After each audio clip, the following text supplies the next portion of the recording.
Everyone, success ড্রিমলাইন YouTube চ্যানেলে তোমাদের সকলকে জানাই আর একবার স্বাগত। আশা করি তোমরা প্রত্যেকেই ভালো আছো। তো তোমাদের এসএসসি জিডি এক্সামকে টার্গেট করে আমরা যে তোমাদের জিকে ক্লাস কন্টিনিউ করছিলাম, আজকে আমরা তোমাদের এসএসসি জিডির গুরুত্বপূর্ণ পলিটিক কিছু কোশ্চেন এই ভিডিওতে তোমাদের সাথে আলোচনা করব।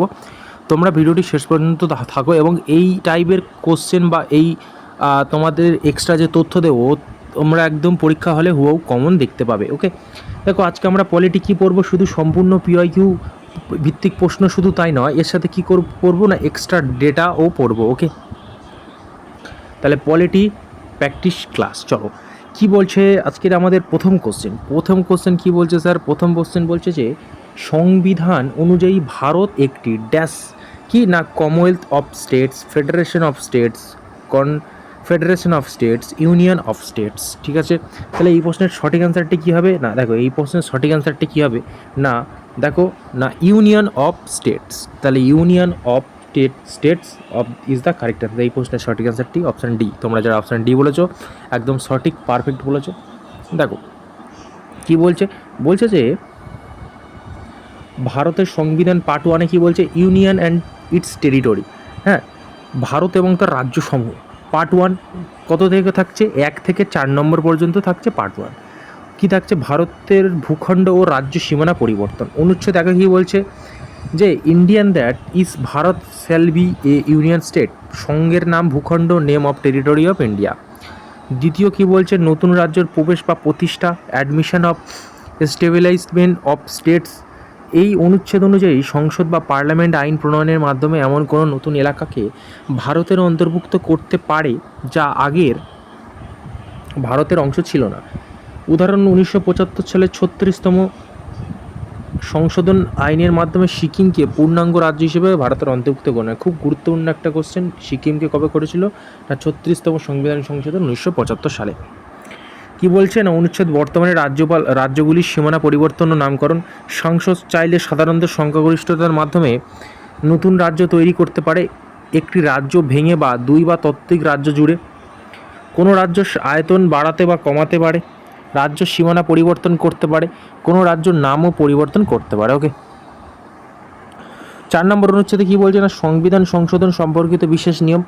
অনুচ্ছেদ 2 থেকে 3 অধীনে করা কোনো পরিবর্তন অনুচ্ছেদ 368 অনুযায়ী সংবিধান সংশোধন হিসেবে গণ্য করা হবে না। অর্থাৎ এই কাজগুলি কেবল সাধারণ সংখ্যাগরিষ্ঠ দিয়ে কাজ করা সম্ভব। ওকে, নেক্সট কি বলছে, বলছে যে হাইকোর্টের প্রধান বিচারপতি এবং অন্যান্য বিচারপতিদেরকে নিযুক্ত করেন। এই প্রশ্নের সঠিক উত্তরটা কী হবে না মুখ্যমন্ত্রী, রাষ্ট্রপতি, প্রধানমন্ত্রী না রাজ্যপাল। কী বলছে হাইকোর্টের প্রধান বিচারপতি। হাইকোর্টের প্রধান বিচারপতিকে কে নিয়োগ করছে না হাইকোর্টের প্রধান বিচারপতিকে কে নিয়োগ করছে না রাষ্ট্রপতি। ওকে, দেখো কি বলছে না ভারতের রাষ্ট্রপতি। আর তার সাথে তোমাদের আরেকটা জানিয়ে দিই, এই যে ভারতের রাজ্যপাল করে সিভিল কোর্ট, ক্রিমিনাল কোর্ট তাদের বিচারপতিদের করায়। ওকে, কিন্তু হাইকোর্টের প্রধান যে বিচারপতি হয় তাদের তোমার শপথ বাক্য পাঠ করা হচ্ছে রাজ্যপাল। ওকে, কী বলছে দেখো ভারতের রাষ্ট্রপতি হলেন রাষ্ট্রের প্রধান, হেড অফ দ্য স্টেট, ভারতের প্রথম নাগরিক। এনার কথা পঞ্চম অধ্যায়ের বলা আছে, যেটা 52 থেকে 62 নম্বর আর্টিকেলে। 52 নম্বর কি, ভারতের একজন রাষ্ট্রপতি থাকবে। 53 রাষ্ট্রপতি হলে ইউনিয়ন সকল নির্বাহী ক্ষমতার অধিকারী হবেন তিনি। ভারতের 3 সশস্ত্র বাহিনীর প্রধান, এয়ার, নেভি, এয়ারফোর্স। 54 আর্টিকেল 54 রাষ্ট্রপতি নির্বাচন। আর্টিকেল 60 রাষ্ট্রপতি শপথ। আর্টিকেল 61 অপসারণ বা ইমপিচমেন্ট। আর্টিকেল 72 রাষ্ট্রপতির ক্ষমতার অধিকার। রাষ্ট্রপতির কি না যোগ্যতা কি, ভারতীয় নাগরিক হতে হবে, কম করে 35 বছর হতে হবে, লোকসভার সদস্য হওয়ার যোগ্যতা থাকতে হবে, কোনো কাজে সরকারি লাভজনক পদে থাকলে চলবে না। এটা কি রাষ্ট্রপতির যোগ্যতা, এলিজিবিলিটি। কার্যকাল ও পদত্যাগ। কার্যকাল 5 বছর। রাষ্ট্রপতি তার পদত্যাগ জমা দেন কার কাছে না উপরাষ্ট্রপতির কাছে, ভাইস প্রেসিডেন্ট। নেক্সট কি বলছে, ভারতের সংবিধানে কোন অনুচ্ছেদ মৌলিক অধিকার কথা বলা হয়েছে। কি বলছে না এই প্রশ্নের সঠিক অ্যান্সারটি দেখো, মৌলিক অধিকার, ফান্ডামেন্টাল রাইট। মৌলিক অধিকার কোথায় বলা হয়েছে না এই প্রশ্নের সঠিক অ্যান্সারটি কি, এই প্রশ্নের সঠিক অ্যান্সারটি হলো না 12 থেকে 35। তোমরা যারা 12 থেকে 35 করেছো তাদের একদম সঠিক হয়েছে, একদম সঠিক। ঠিক আছে, যারা অপশান ডি 15 থেকে 35 করেছো তাদেরও একদম ভুল হয়েছে। হ্যাঁ, তো সবার জন্যই কংগ্রেচুলেশন। চলো, যারা জানো খুব ভালো, যারা জানো না অবশ্যই দেখে নাও যে এই ভুলটা যেন না হয় তোমাদের আসন্ন এক্সামগুলিতে। মৌলিক অধিকার কী বলছে পার্ট থ্রিতে বলছে 12 থেকে 35 আর্টিকেল 12 থেকে 35 ভারতের মৌলিক অধিকারের ধারণা আমেরিকার সংবিধান থেকে নেওয়া হয়। পার্ট 3 ভারতের ম্যাগনা কার্টা বলা হয়। ভারতের 6টি মৌলিক অধিকার আছে। রাইট টু ইকুয়ালিটি মানে কি সাম্যর অধিকার 14 থেকে 18, স্বাধীনতার অধিকার রাইট টু ফ্রিডম 1919 থেকে 22, শোষণের বিরুদ্ধে অধিকার রাইট এগেনস্ট এক্সপ্লোটেশন 23 থেকে 24 অনুচ্ছেদ, ধর্মীয় স্বাধীনতার অধিকার right two freedom of religion 25 থেকে 28, সাংস্কৃতিক ও শিক্ষার অধিকার কালচারাল অ্যান্ড এডুকেশনাল রাইট 29 থেকে 30 এবং সাংবিধানিক প্রতিবেদনের অধিকার রাইট টু কনস্টিটিউশনাল রেমিডস 32 নম্বর অনুচ্ছেদ। ঠিক আছে, চলো নেক্সট কী বলছে ভারতের সংবিধানে কোন অনুচ্ছেদে মৌলিক অধিকারগুলো অন্তর্ভুক্ত রয়েছে, খুব ইম্পর্টেন্ট। কোন অনুচ্ছেদে? তোমরা যারা অপশান ডি করেছো তাদের সম্পূর্ণ ভুল হয়েছে, যারা এ করেছো তাদেরও ভুল হয়েছে, যারা সি করেছো তাদেরও ভুল হয়েছে। এই প্রশ্নের সঠিক উত্তরটি একদম 12 থেকে 35 ইজ দ্য কারেক্ট অ্যান্সার। ঠিক আছে, কী বলছে দেখো আর্টিকেল 14 কী বলছে 14তে আইনের চোখে সবাই সমান। 17 বলছে অস্পৃশ্যতার দূরীকরণ, এইটি পরীক্ষার সব থেকে বেশি আছে। দেখো আমি সেটা লিখে দিয়েছি, ভিভিআই দিতে পারো, প্রত্যেকটা এক্সামে বারংবার এসছে বারংবার। ওকে, অস্পৃশ্যতা মানে কি স্যার? এই অস্পৃশ্যতা মানে কি স্যার? অস্পৃশ্যতা আছে না মানে কি বলবো, যে তোমাদের হয় না যে কেউ কারোর চুলে জাত চলে যাবে, ও নিচু জাতির একজন মানুষ, বর্ণ বৈষম্য, এই যে জিনিসটাকে মূলত যে কেউ কারোর চুলে জাত যাবে না, অস্পৃশ্যতার দূরীকরণ, এটাই হচ্ছে অস্পৃশ্যতার দূরীকরণ। আর্টিকেল 17। আর্টিকেল 18তে কি খেতাব নিষিদ্ধকরণ। হ্যাঁ মানে কি, মানে কেউ নিজেকে মানে নোবেল বা নিজেকে উপাধি গ্রহণ করাতে পারবে না। 19 কি বাক মত প্রকাশের স্বাধীনতার 6টি অধিকার রয়েছে। 21 জীবন ও ব্যক্তিগত স্বাধীনতার অধিকার। 21 6 থেকে 14 বছর বয়সী শিশুদের অবৈতনিক বাধ্যতামূলক শিক্ষার অধিকার। 24 কি 14 বছর কম বয়সী শিশুদের কলকারখানায় কাজ করা নিষিদ্ধ। আর্টিকেল 32 ভিভিআই প্রত্যেকটা এক্সামে বারংবার এসছে, এগুলোকে তোমরা অবশ্যই নোট ডাউন করে নিও। Doctor B.R.. আম্বেদকর এই অনুচ্ছেদে সংবিধানকে হৃদয় বা ও আত্মা বলেছেন। নেক্সট কি বলছে যে সংবিধান কত নম্বর অনুচ্ছেদে রাষ্ট্র পরিচালনার নির্দেশ নীতি বলা হয়, মানে কি ডিপিএসপি। এই ডিপিএসপির ফুল ফর্ম কি? Directive principle state of policy, মানে কি নির্দেশমূলক কল্যাণকামী রাষ্ট্রের নীতি। ওকে, তাহলে ডিপিএসপি কোথা থেকে? না, তোমরা যারা অপশান ডি করেছো তাদের একদম ভুল হয়েছে, সি করেছো তাদেরও ভুল হয়েছে, ডি করেছো তাদেরও ভুল হয়েছে। এই প্রশ্ন সঠিক অ্যান্সারটি কি না 36 থেকে 51। তাহলে ডিপিএসপি কত? 36 থেকে 51। এটি কত নম্বর অধ্যায় আছে যদি বলতো না, তোমরা অবশ্যই মনে রেখো যে 4র্থ অধ্যায়ে এটি রয়েছে। কি বলছে? রাষ্ট্রের পরিচালনা নীতি, ডিপিএসপি। পার্ট 4 আছে 36 থেকে 51। আর এই ডিপিএসপি এটি কোত্থেকে নেওয়া হয়েছে না আয়ারল্যান্ড থেকে। ভারতে একটি জনকল্যাণকামী রাষ্ট্রে গড়ে তোলে। আদালত কর্তৃক বলবৎ নয়। প্রশাসনের ভিত্তিতে বি.আর. আম্বেদকর সংবিধানের অভিনব বৈশিষ্ট্য বলে। আচ্ছা, বিভাগ ডিপিসি সাধারণ 3টি ভাগ করা যায়: সমাজতান্ত্রিক নীতি, গান্ধীবাদী নীতি, উদার বুদ্ধিজীবী নীতি। নেক্সট কি বলছে ভারতের সংবিধানের কোন অংশে নির্দেশমূলক নীতি বর্ণনা রয়েছে? দেখো নির্দেশমূলক, আমি বললাম DPSP directive principle state of policy, মানে কি নির্দেশমূলক নীতি। কোথায় না পার্ট 4 নির্দেশমূলক নীতি। ওকে, পার্ট 4 রয়েছে এই প্রশ্ন সঠিক অ্যান্সারটি। পার্ট 4 কী বলছে? পার্ট 4 আর্টিকেল 39 সমবিচার বিনামূল্যে আইনি সহায়তা। আর্টিকেল 4 গ্রাম পঞ্চায়েত সংগঠন। 44 ইউনিফর্ম সিভিল কোড। 45 শিশুদের প্রাথমিক শিক্ষা ও যত্নের ব্যবস্থা। 48 পরিবেশ রক্ষা ও বন্যপ্রাণী সংরক্ষণ। 50 কি বিচার বিভাগকে শাসন বিভাগ থেকে পৃথক করছে। আর্টিকেল 51 আন্তর্জাতিক শান্তি ও নিরাপত্তা বৃদ্ধি করা। নেক্সট কি বলছে দেখো, বলছে যে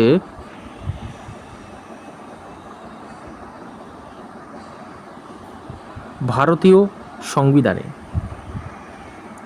কোন অনুচ্ছেদে মৌলিক অধিকার হিসেবে সাংবিধানিক প্রতিবেদনের অধিকার রয়েছে? সাংবিধানিক প্রতিবেদনের অধিকার। ওকে, সাংবিধানিক প্রতিবেদনের অধিকার কোথায় রয়েছে না সাংবিধানিক প্রতিবেদনের অধিকার।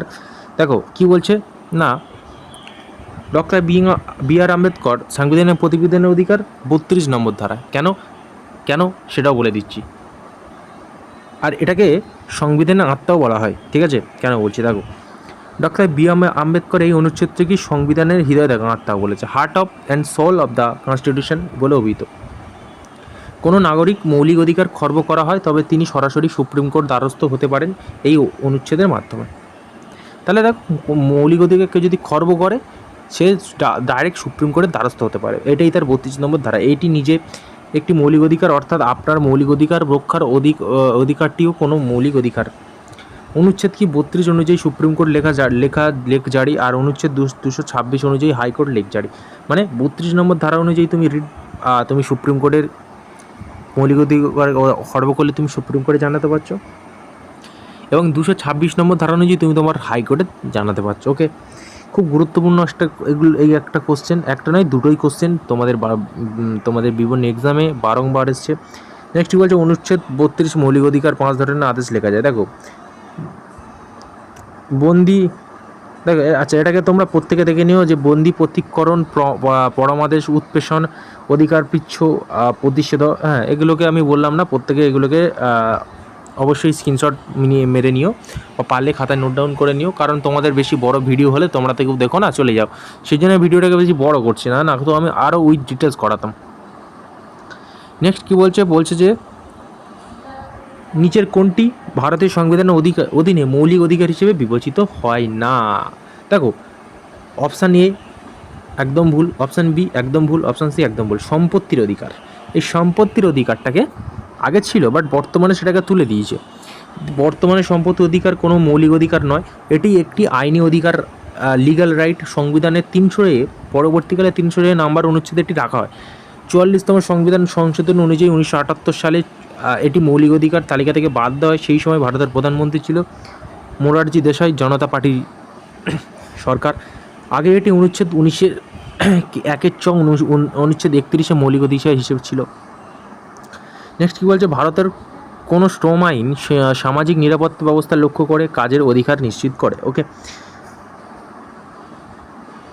তাহলে কি এই প্রশ্নে কী বলছে না, দেখো মহাত্মা গান্ধীর জাতীয় গ্রামীণ কর্মসংস্থান নিশ্চয়তা আইন। দেখো কী জিনিসটা বোঝে না, চলো বলছে যে ভারতের সংবিধানের 41 নম্বর অনুচ্ছেদ কাজের অধিকার কথা বলা হয়েছে। MGNRGA একটি পুরো নাম Mahatma Gandhi national rural employment guarantee act. এটি 2005 সালে আইন হিসেবে পাশ হয়। NREGA অ্যাক্ট 2005, এটি কার্যকর হয় 2006 সালে 2রা ফেব্রুয়ারি অন্ধ্রপ্রদেশের অনন্তপুর জেলা থেকে। 2009 সালের 2রা অক্টোবর গান্ধী জয়ন্তী এর নাম পরিবর্তন হয় MGNREGA। মূল লক্ষ্য গ্রামীণ এলাকার প্রতিটি পরিবারে অন্তত একজন প্রাপ্তবয়স্ক সদস্যকে 100 দিনের নিশ্চিত মজুরি ভিত্তিক, এবং এগুলোকে তোমরা প্রত্যেকে দেখে নিও একবার করে। দেখো নেক্সট কী বলছে,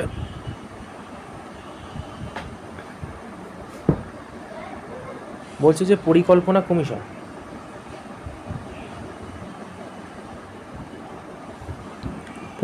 কমিশনে প্রধানমন্ত্রীর ভূমিকা কী ছিল? দেখো এই প্রশ্নের সঠিক অ্যান্সারটা কি না, পরিকল্পনা কমিশনে 15 মার্চ 1950 সালে একটি মন্ত্রিসভার প্রস্তাবের মাধ্যমে এটি একটি অসাংবিধানিক এবং উপদেষ্টামূলক সংস্থা ছিল। ভারতের পঞ্চবার্ষিক পরিকল্পনা 5 ইয়ার এলএন তৈরি হয়। গঠন কে করছে? চেয়ারম্যান ভারতের প্রধানমন্ত্রী পদাধিকারী বলে। এর চেয়ারম্যান হতেন প্রথম চেয়ারম্যান জওহরলাল নেহরু, শেষ chairman Narendra Modi, deputy chairman commissioner দৈনন্দিন কাজের প্রথম ডেপুটি চেয়ারম্যান ছিলেন গুলজারিলাল নন্দ। ওকে, দেন কী বলছে দেখো 2014 সালে পরিকল্পনা অনুযায়ী NITI নীতি আয়োগ, খুব ইম্পর্টেন্ট যে NITI নীতি আয়োগ তৈরি হয় কবে না 2014 সালে। NITI ন্যাশনাল ইনস্টিটিউশন ট্রান্সফরমিং ইন্ডিয়া প্রতিষ্ঠাতা 1 জানুয়ারি 2015। এটি ভারতের থিঙ্ক ট্যাঙ্ক হিসেবে কাজ করে। এই NITI এর চেয়ারম্যানকে না প্রধানমন্ত্রী।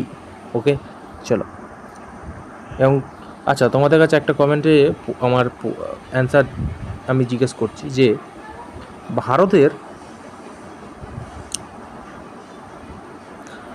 কোন প্রধানমন্ত্রী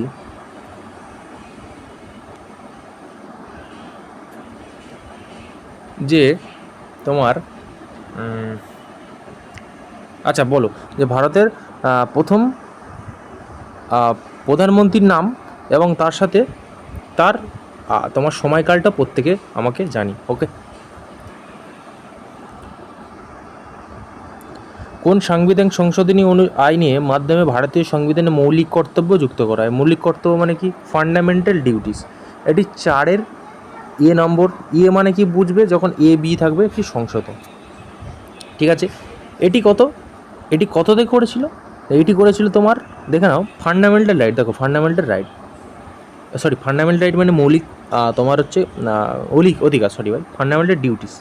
হ্যাঁ, এটি 4-এর এতে 51 এটি ধারণা তৎকালীন সোভিয়েত ইউনিয়ন থেকে নেওয়া হয়েছে, বর্তমান রাশিয়া সংবিধান থেকে নেওয়া হয়েছে। তখন নাম ছিল রাশিয়া সোভিয়েত ইউনিয়ন। স্বর্ণ সিং কমিটির সুপারিশে যুক্ত হয় 1950 সালের মূল সংবিধানে মৌলিক কর্তব্য ছিল 42তম সংশোধন 1976। সংবিধান 10টি কর্তব্য প্রথম যুক্ত করা হয়। 86তম সংবিধান 2002 11তম মৌলিক অধিকার যুক্ত করা হয়, যেটি শিক্ষার সুযোগ প্রদান করা ছিল মূল উদ্দেশ্য। নেক্সট বলছে, নিচে কার হাতে কোন রাজ্য বিধানসভা ভেঙে দেওয়ার? দেখো বিধানসভা ভেঙে দেওয়া, ভালোভাবে বলছো, বিধানসভা ভেঙে দিচ্ছে। বিধানসভা ভেঙে দেবে নিশ্চয়ই রাজ্যপাল। কারণ দেখো, একটা যদি তোমার যদি রাজ্যে বিধানসভাকে কে ভেঙে দেয়? না রাজ্যপাল, ঠিক আছে।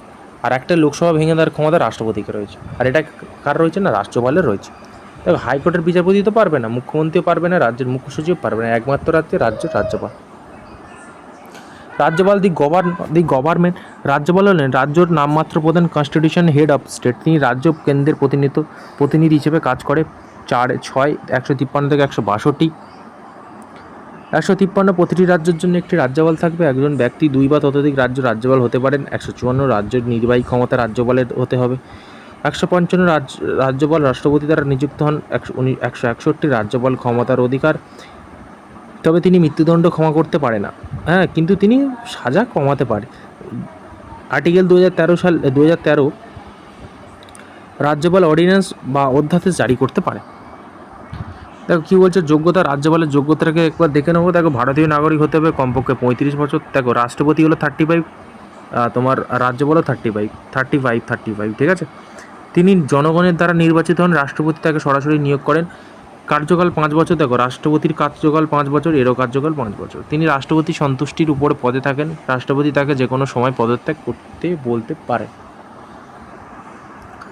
নেক্সট কী বলছে, বাক মত প্রকাশের স্বাধীনতার অধিকার ভারতীয় সংবিধানের কোন অনুচ্ছেদ দ্বারা নিশ্চিত করেছে? দেখো দেখো এখানে বলেই দিয়েছে। দেখো 19-এর 6টি মৌলিক রয়েছে, তার মধ্যে দেখো 19-এর 1-এর বাক স্বাধীনতা। দেখো 1-এর ঠিক আছে। দেখো 1-এর আমি তোমাদের কোশ্চেনটা শুধু বলছি না, তার সাথে আমি উইথ ডিটেলস তোমাদেরকে নিজের জিনিসটাকে এক্সট্রা ডেটা দিয়ে বুঝিয়ে দিচ্ছি। আর এই যে কোশ্চেনগুলো তোমাদের বিগত বছরে প্রত্যেকটা শিফটে প্রায় দেখা গেছে 3টে থেকে 4টে শিফটে এইগুলোকে তোমাদের রিপিটেড কোশ্চেন, খুব আর ভবিষ্যতে রিপিটেড হতে চলেছে। খুব গুরুত্বপূর্ণ এগুলো কোশ্চেন, তো অবশ্যই করে নিও। দেখো এগুলোকে অনুচ্ছেদ মৌলিক স্বাধীনতা, এগুলো প্রত্যেকে দেখে নিও। দেখো 1-এর ABCDEFG EG এগুলো রয়েছে।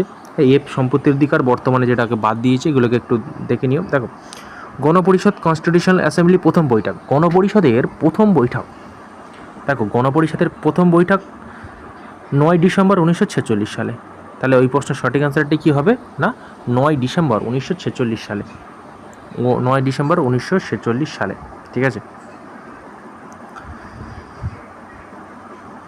তাহলে আর একটা জিনিস বলে দিই, দেখো এই যে 1946 সাল না, এটা একটু প্রশ্নটা একটুগুলি ভালোভাবে লক্ষ্য করবে যে গণপরিষদের প্রথম বৈঠক যদি অস্থায়ী বলতো, অস্থায়ী হলো 9 ডিসেম্বর, আর যদি স্থায়ী বলতো তাহলে 12 ডিসেম্বর 1946, ঠিক আছে। এগুলোকে একটু মাথায় রাখো। দেখো এখানে বলছে প্রথম বৈঠক 9 ডিসেম্বর 1946 দিল্লি কনস্টিটিউশন হলে। অস্থায়ী সভাপতি ডক্টর সচিদানন্দ সিনহা। স্থায়ী হচ্ছে দেখো 1946 11 ডিসেম্বর, বা অনেকের জায়গায় 12 লেখা রয়েছে। দেখো সহসভাপতি HC মুখার্জি, VT কৃষ্ণমাচারী। সংবিধান উপদেষ্টা কাকে? BN রাও। খসড়া কমিটি দেখো 1947 29 আগস্ট। খসড়া কমিটির চেয়ারম্যান ডক্টর B.আর. আম্বেদকর। সংবিধান গ্রহণ 26 নভেম্বর 1949, এই দিনটিকে সংবিধান দিবস বলা হয়।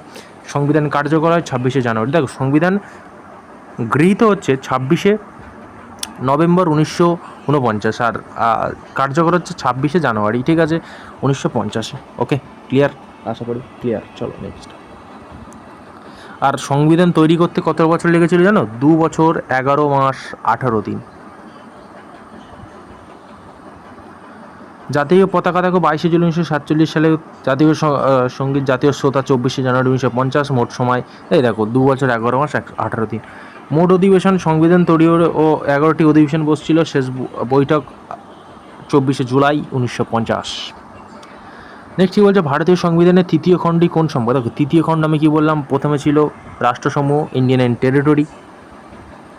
দ্বিতীয় কি সিটিজেনশিপ মানে নাগরিকত্ব। তৃতীয় কী রয়েছে না ফান্ডামেন্টাল রাইটস মানে কি মৌলিক কর্তব্য। এই প্রশ্নের সঠিক অ্যান্সারটি কী হবে না মৌলিক কর্তব্য, সরি ভাই fundamental duties, sorry fundamental duties মানে মৌলিক কর্তব্য, আর ফান্ডামেন্টাল রাইটস মানে কি মৌলিক অধিকার। মৌলিক কোথায় গেল মৌলিক অধিকার, আমি মৌলিক দুটোই ছিল বাট আমি কর্তব্যটাকে দেখে নিই, ওই জন্য বিটা মেরে দিয়েছিলাম, বাট কারেক্ট অ্যান্সার হবে মৌলিক অধিকার। ওকে, এটা আমার 4-এর এতে রয়েছে মৌলিক কর্তব্য, ঠিক আছে। আর নির্দেশমূলক নীতি রয়েছে 4-এ, ঠিক আছে। নাগরিকত্ব রয়েছে 2-এ। ওকে, কার পূর্বানুমতি ছাড়া রাজ্য বিধানসভা কোনো অর্থ বিল পেশ করা যায় না? এটা নিশ্চয়ই তোমার মানি বিল মানে অর্থ বিল, নিশ্চয়ই তোমার হচ্ছে, দেখো নাও কী বলছে, দেখো কী বলছিল, মুখ্যমন্ত্রী উপমুখ্যমন্ত্রী না স্পিকার। নিশ্চয়ই দেখো রাজ্য বিধানসভা হেড নিশ্চয়ই তোমার স্পিকার করে না, তাহলে স্পিকার পাবে অপশান সি। কী বলছে না অর্থ বিল, ভারতীয় সংবিধানে 110 অনুচ্ছেদে অর্থ বিল সংজ্ঞা দেওয়া আছে। রাজ্যের ক্ষেত্রে অনুচ্ছেদে রাজ্যের অর্থ বিলের সংজ্ঞা 199 রাজ্যের 199, ঠিক আছে। পূর্বানুমতি, কেন্দ্রের রাষ্ট্রপতি এবং রাজ্যের রাজ্যপাল পূর্বানুমতি ছাড়া অর্থ বিল পেশ করা যায় না। সরি আমার নিজের বলাই ভুল হয়ে গেল ভাই, এটা হচ্ছে রাজ্যপাল হবে, কারণ রাজ্যপাল ইজ দ্য কারেক্ট। দেখো স্পিকার তো তোমার, আমার বলাটাই ভুল হচ্ছে। দেখো স্পিকার মানে কি, স্পিকার মানে যে তোমার বিধানসভা যে তিনি চালনা করছে, মানে যে তিনি নেতৃত্ব বা চালনা করছে। আর রাজ্যপাল মানে সে হেড থাকবে, যেরকম কেন্দ্রের রাষ্ট্রপতি মানি বিল বা অর্থ বিলকে সে পেশ করার অর্থ বিল পূর্বানুমতি দেয়, তেমনি সেন্ট্রালে তেমনি আমাদের স্টেটে কে করেছে না, সেটা রাজ্যপাল নিশ্চয়ই করবে, তাই না। আর অর্থ বিল লোকসভায় পেশ করা যায়, কিন্তু তোমার হচ্ছে রাজ্যসভায় পেশ করা যায় না, তাই না।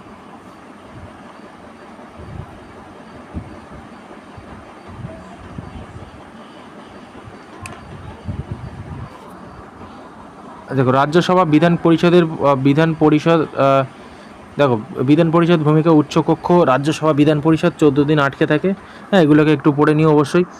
কী বলছে, ভারতীয় নাগরিকদের জন্য কয়টি মৌলিক কর্তব্য? দেখো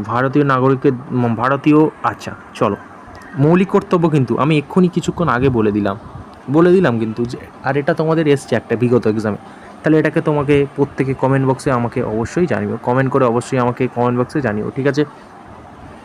এই প্রশ্নটা খুব ইম্পর্টেন্ট, ভিভিআই ভেরি ইম্পর্টেন্ট, অবশ্যই প্রত্যেকে কমেন্ট বক্সে জানিও। ওকে, দেখো নেক্সট কী বলছে, ভারতীয় সংবিধানের চতুর্থ খণ্ড নিচের কোনটি সম্পর্কে বলা হয়েছে? দেখো চতুর্থ খণ্ড আমি কী বললাম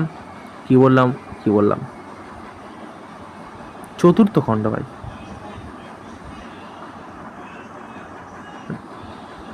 দেখো রাষ্ট্রকেন্দ্রটা 1-এ, নাগরিকত্ব 2-এ, মৌলিক অধিকার 3 নম্বর, রাষ্ট্র হচ্ছে 4। এবার দেখে নেওয়া পার্ট 4-এ, রাষ্ট্রের পরিচালনা নির্দেশন নীতি মানে কি ডিপিএসপি। কত থেকে স্যার? 36 থেকে 51। ওকে ক্লিয়ার, চলো নেক্সট।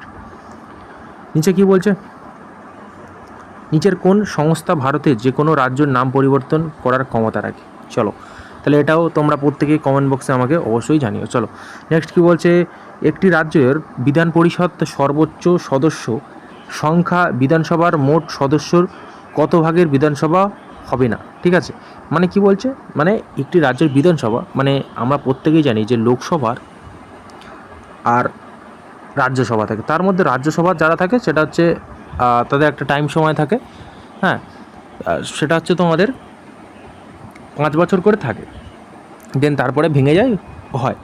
বাট লোকসভা মানে প্রতি 3 বছর অন্তর করে প্রতি 2 বছর অন্তর করে 1/3 অংশ করে লোক অবসর নেয়, 1/3 অংশ করে, ঠিক আছে। সুতরাং সেই বিধান পরিষদ হিসেবে দেখো, বিধান পরিষদ আর বিধান রাজ্য হচ্ছে বিধানসভা আর বিধান পরিষদ দুটো জিনিস। কেন্দ্রের লোকসভা আর রাজ্যসভা, আর রাজ্য হচ্ছে বিধানসভা, বিধান পরিষদ। বিধান পরিষদ টোটাল এখনও তোমার তেলেঙ্গানা রয়েছে, উত্তরপ্রদেশে রয়েছে, মধ্যপ্রদেশে রয়েছে, বিহারে রয়েছে, অন্ধ্রপ্রদেশে রয়েছে, আর কর্ণাটকে রয়েছে। তাহলে 6টা রাজ্য টোটাল বিধান পরিষদ রয়েছে। ওকে, তাহলে 1-3 option B is the correct answer. Okay, কী বলছে 171 নম্বর অনুচ্ছেদ অনুযায়ী বিধান পরিষদের গঠন প্রক্রিয়া নির্ধারিত হয়, এবং 103 দেখো 1/3 বেশি হবে না, 1/3 সদস্য সংখ্যা কোনোভাবে 40 জনের কম হওয়া চলবে না। এটি একটি স্থায়ী কক্ষ যা কোনো পুরোপুরি ভেঙে দেওয়া যায়। দেখো এর বিধানসভা কার্যকাল 6 বছর, 2 বছর অন্তর 1/3 দেখো 2 বছর অন্তর 1/3 করে অবসর নিচ্ছে, এবং বিধান পরিষদ সদস্য কার্যকাল 6 বছর, 6 বছর, হ্যাঁ ঠিক।